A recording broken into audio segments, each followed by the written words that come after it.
আমি আপনাদের মাঝে কৃষকের ক্ষতি কিছু তুলে ধরতে চাই। আপনারা দেখুন যে কৃষকের ধানের কেমন ক্ষতি হয়েছে। এক আলু গেল, এখন ধান।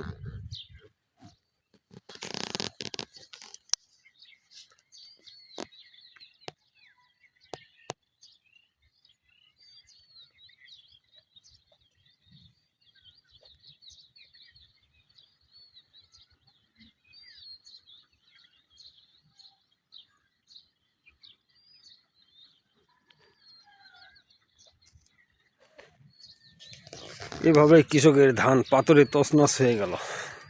সবই আল্লাহ তাআলার ইচ্ছা, মানুষের করণের কিছুই নেই।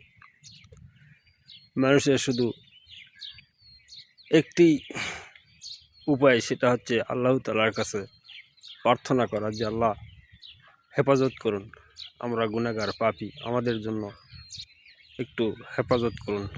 সুবহানাল্লাহ। ভিডিওটি ভালো লাগলে অবশ্যই একটু শেয়ার করবেন সবাইকে দেখার জন্য।